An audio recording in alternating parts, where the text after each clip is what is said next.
При огромен интерес премина първото издание на фолклорният празник на Мегдана в центъра на Велинград. 10 изпълнителя в продължение на няколко часа забавляваха по един невероятен начин жителите на СПА столицата на България и Балканите Велинград в първото издание на Мегдана с Фенфолк ТВ.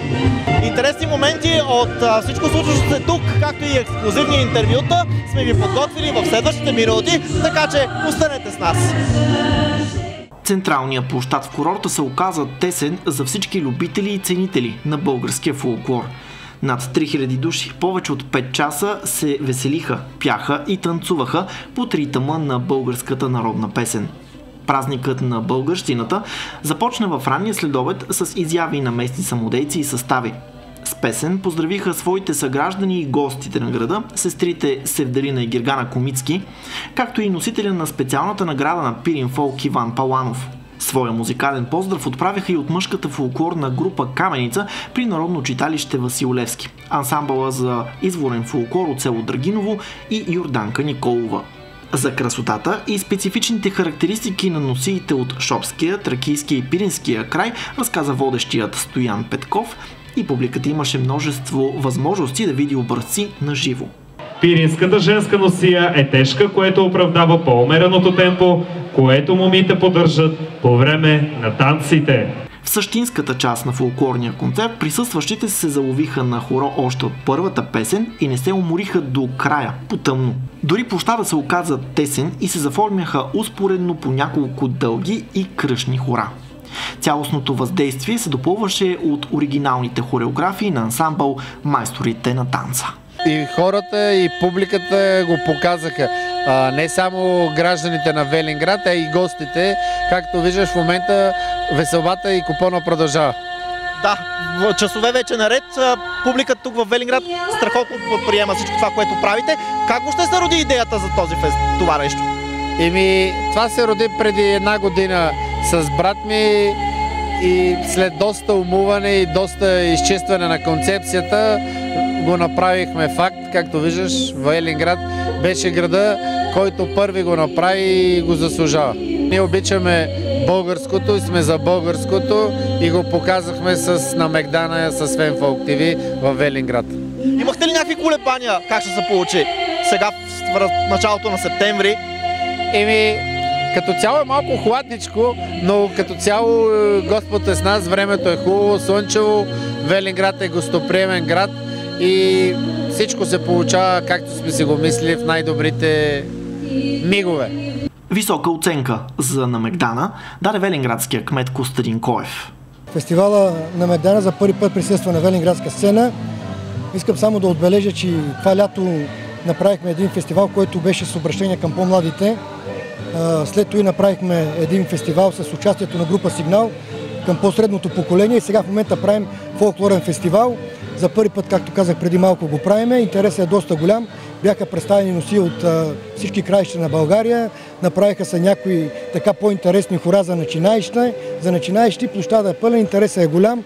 Хората прекарват добре, има голямо настроение, така че очакванията ни са да го направим традиционен. Силното начало на концертната част постави гласовитата Галя Асенова и бендът ѝ, а щафетата след нея пое родопският изпълнител Филип Синапов. Беше ми много приятно аз да открия прекрасния празник, организиран тук от кмета доктор Костадин Коев. Чудесна атмосфера, много положително настроени хора, може би и гости имат тук на Велинград.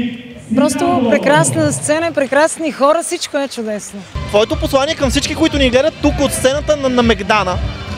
Моето послание е да бъдат всички живи и здрави, да бъдат много позитивно настроени, да вярват в мечтите си и да не забравят, че народната музика, тя е българското сега и завинаги. За пореден път съм гост на Велинград и винаги си ми е харесвало. Много кръшни хора видяхме тук на твоите изпълнения. Да, винаги това е може би някоя ценност за нас българите, че хорото винаги ни събира. Какво да очакваме още от теб? В ефирът на Фен ТВ остава още една от тази годишните ми песни, която скоро ще бъде също в ефир. Поправиме, но много силна година за теб ми се струва тази. Ами да, тази година наистина така е радостна, бих казал, понеже издадах и първия си самостоятелен албум. А другото, което е, че до края пък на годината очаквам и първата ми книга, която готвя, също да бъде на книжния пазар. Как се случва всичко това на тази възраст, първи фолклорен албум? Ами, не знам, божа работа, не мога да кажа.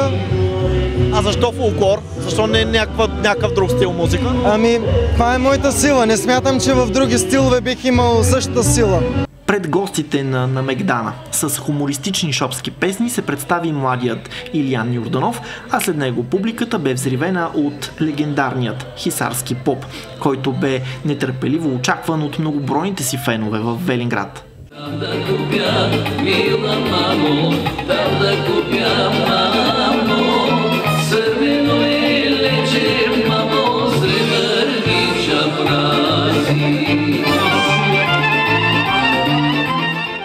На Мегдана видяхме също харизматичният дует Пирин, който изпълни песни от дебютния си албум.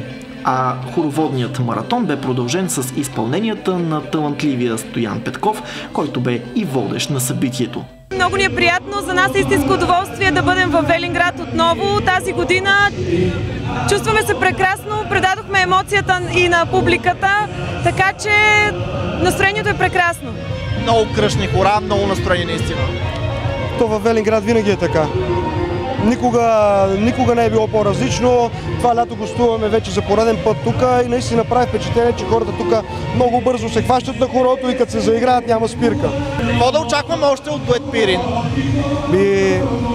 Направихме промоция успоредно с Пирин Фолк Сандански на нашия първи дебютен албум. Това не е малко, това е една стъпка за нас, за нашето творчество, за нашата кариера.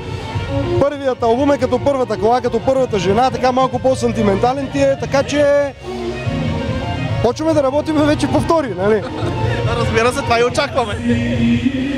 Ами, предстои ни да го промотираме във всички медии възможни, които изяват и те желания, нали? За да може да достигне до повече хора. Навсякъде ли ви приемат така топло? Ами общо взето, да. Слава Богу, да. Какво според вас се дължи това отношение към българската музика? Защото имаше един период на малко затихване, ако мога така да кажа. Дължи се на корените на българина. Има една приказка, която аз много често така обичам да споменавам. Как ще разбереш, ако на площада има 100 човека и само един е българин? Фащаш кабак, айде и почваш да свириш. ДНК-то на българина е такова, има едно чувство за самосъхранение и то няма как да не се обади. Може би на това. Другото, което е страшно много школи, има танцови, певчески и така нататък. Може би всичко това нещо допринася да се завърне българина към същината си, към българщината. Знам ли, да продължава така да е ентусиазиран и може би ние имаме едно наследство, което трябва да го пазим и да го предадем на следващите поколения. Разбираш ли, не каквито явления да се явяват, те са само явления. Корените, ДНК-то, то си е неминуемо стоен. Да, виждаме го в момента дори, да. Вашето послание към всички наши зрители тук по сцената на Мегдана? Ами, на първо място им желаем много здраве, да бъдат винаги усмихнати, винаги да посещават такива мероприятия, като тук тази вечер, мероприятието, което тази вечер се състоя тук, и да съхраним заедно и да запазим традициите на българския фолклор. Тя каза достатъчно от мене, скъпи приятели, бъдете живи и здрави и до нови срещи тук във Велинград.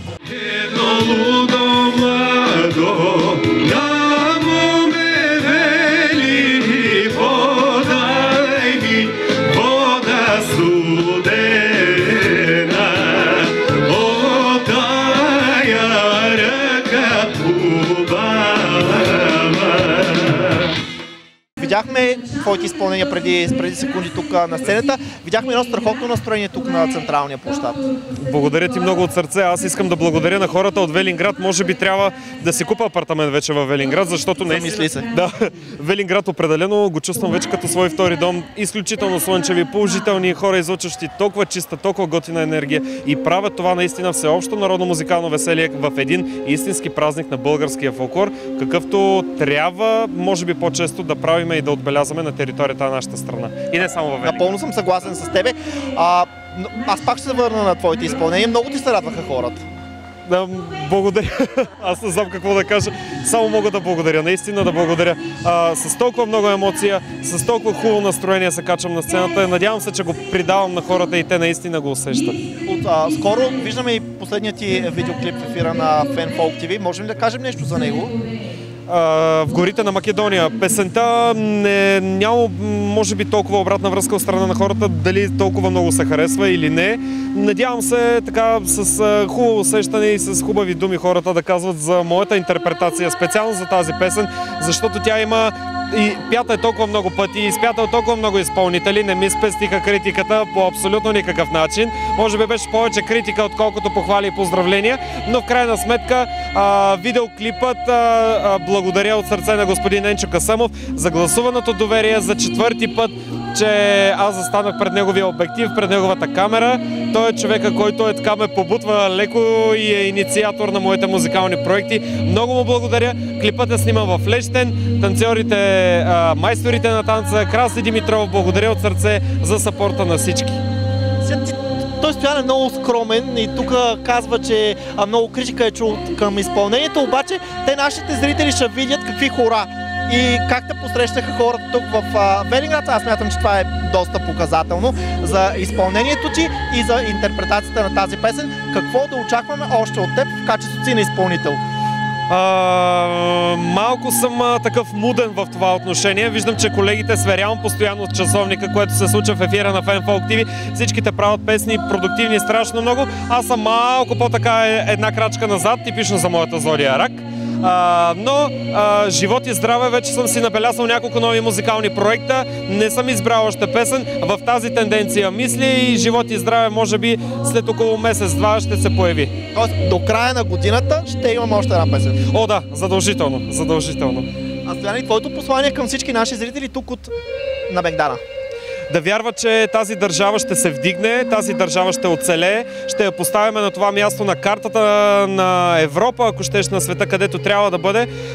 Обединихме се, вижда се, че българският дух се ражда и че хората действително вече наистина ценят своите традиции, бит и култура и са така първоносители не само на територията на нашата страна, но и в чужбина, пренасят нашия български фолклор, който вече изживява своят апогей, своят подем. Много съм щастлив от този факт, да продължаваме заедно напред и, както се казва, съединението прави силата, а България трябва да оцелее, защото ние сме ние сме най-силната, най-оцеляващата нация през годините и сме хора, които ще просъществуват и занапред. Много такъв ефтин популизъм малко вкарах, но да, клиширано звучи, но... Ама така го чувстваш?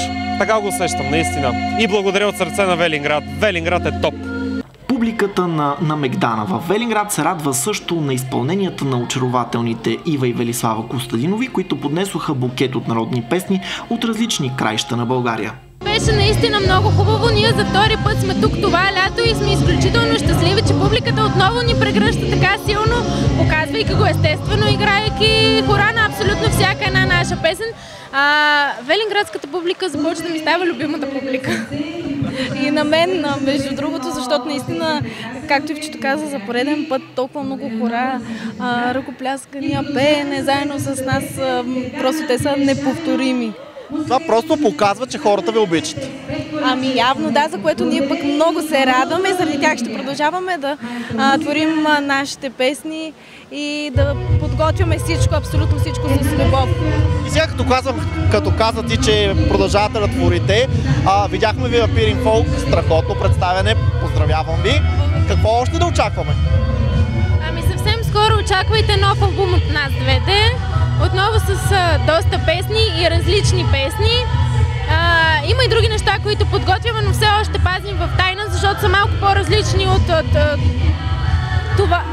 образа, в който са ни виждали до сега. Да очакваме изненади, така ли? Много, да. Общо взето доста изненади, но на първо време този наш нов албум. Кога да го очакваме? Поне мъничко може ли да загаднем поне мъничко? Ами, живот и здраве, всичко да се нареди, остават ни 2 песни, фотосесия да направим и към края на септември мисля, че ще успеем да бъдем готови не се знае със сигурност, защото, нали знаете, живи и здрави да сме. Добре, съвсем скоро ще бъде, така можем да го кажем. Да. Много преди Коледа. А вашето послание на Мегдана към всички, които ни гледат?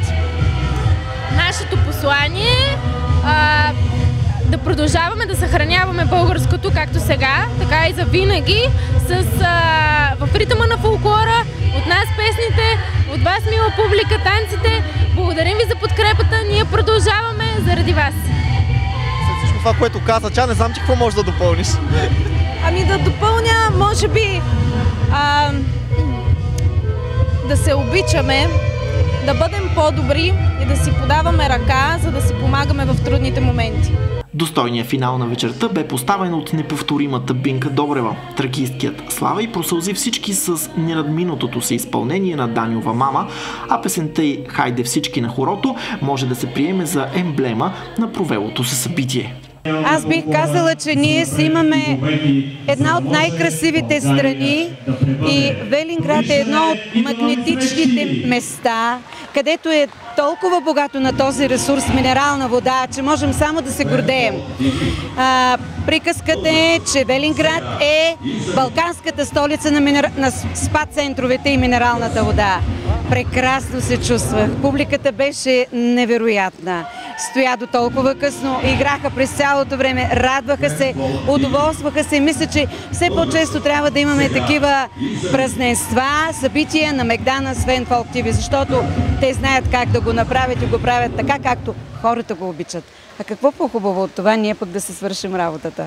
След всичко, което видяхме тук на централния площад във Велинград, мисля, че трябва да бъдем напълно оптимисти за бъдещето на българския фолклор. Аз отдавна съм оптимистка и никога не съм била песимистка, защото всичко около мен е било наистина с много обич към фолклора, с оценка на най-хубавите песни и аз лично съм била заобградена с това нещо. Не мога да кажа, че някога съм се притеснявала за фолклора. Не, фолклора е жив, фолклора ще живее.